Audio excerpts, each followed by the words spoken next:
ആദിക്കാട്ടുകുളങ്ങര ജനതാ ഗ്രന്ഥശാലയുടെ 75ാമത് വാർഷികം ഓഫീസ് കെട്ടിടത്തിന്റെ 1ാം നിലയുടെ ഉദ്ഘാടനവും നടന്നു. ബിനോയ് വിശ്വം എംപിയുടെ ഫണ്ടിൽ നിന്നുള്ള തുക ഉപയോഗിച്ചാണ് 1ാം നിലയുടെ നിർമ്മാണം നടത്തിയത്. ചടങ്ങിൽ വിവിധ മേഖലകളിൽ പ്രതിഭകളായ വ്യക്തികളെയും ആദരിച്ചു. വായനശാലകൾ നാടിന്റെ സാംസ്കാരിക ഇടങ്ങളാണെന്നും വായനയില്ലാതെ വന്നാൽ നമ്മുടെ സാംസ്കാരിക ഇടങ്ങൾ നഷ്ടമാകുമെന്നും മന്ത്രി പി പ്രസാദ് അഭിപ്രായപ്പെട്ടു. ആദിക്കാട്ടുകുളങ്ങര ജനതാ ഗ്രന്ഥശാലയുടെ 75ാം വാർഷികവും ബിനോയ് വിശ്വം എംപിയുടെ ഫണ്ട് ഉപയോഗിച്ച് നിർമ്മിച്ച ഓഫീസ് കെട്ടിടത്തിന്റെ 1ാം നിലയുടെ ഉദ്ഘാടനവും നിർവഹിച്ച് സംസാരിക്കുകയായിരുന്നു മന്ത്രി. കാരണം അതിലേക്ക് അത്രമേൽ അടുപ്പമുള്ളവരാണ് ഈ പരിപാടിയിൽ പങ്കെടുത്തിരിക്കുന്ന മിക്കവാറും എല്ലാവരും.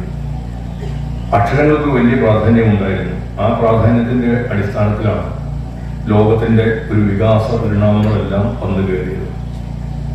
അതിന്റെ അത്ഭുതകരമായ വളർച്ചയും വികാസത്തിന്റെ ഇടങ്ങളിലേക്കല്ല എത്രയെത്ര പുസ്തകങ്ങൾ ലോകത്തെ തന്നെ മാറ്റിമറിച്ചു.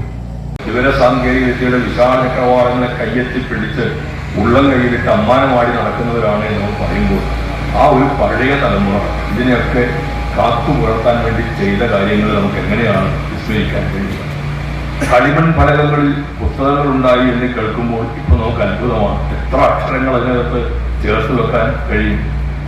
ആദികാവ്യം എന്നൊക്കെ പറയുന്ന ഗിൽഗമേഷ് അതൊക്കെ രേഖപ്പെടുത്തപ്പെട്ടത് കളിമൺ ഫലകങ്ങളിലായിരുന്നു എന്നാണ്. ഈ ഡിജിറ്റൽ കാലഘട്ടത്തിലും വായനയുടെ പ്രാധാന്യം വളരെ വലുതാണെന്നും ഗ്രന്ഥശാലകൾ ജീവിതത്തിന്റെ ഭാഗമാക്കണമെന്നും അദ്ദേഹം പറഞ്ഞു. ഗ്രന്ഥശാല പ്രസിഡന്റ് മിർസ സലീം അധ്യക്ഷനായിരുന്നു. കൊടിക്കുന്നിൽ സുരേഷ് എം പി മുഖ്യാതിഥിയായി പങ്കെടുത്തു. വിവിധ മേഖലകളിൽ പ്രതിഭകളായവരെ MS അരുൺകുമാർ MLA ആദരിച്ചു. Block panchayat president S Rajani, ഗ്രാമപഞ്ചായത്ത് വൈസ് പ്രസിഡന്റ് നദീറ നൌഷാദ്, ഗ്രാമപഞ്ചായത്ത് അംഗങ്ങളായ M ബൈജു, ഷീജ ഷാജി, ജില്ലാ ലൈബ്രറി കൗൺസിൽ അംഗം E ബഷീർ റാവുത്തർ, ഗ്രന്ഥശാല സെക്രട്ടറി P തുളസീധരൻ, രാഷ്ട്രീയ പാർട്ടി പ്രതിനിധികളായ M Muhammad Ali, A Naushad, Sajeev Painamoottil, Naushad A Azeez, Shanavas Kannankara, Ayyub Khan Kottakkattusseri, librarian A Baiju തുടങ്ങിയവർ പ്രസംഗിച്ചു. News bureau, Charummood.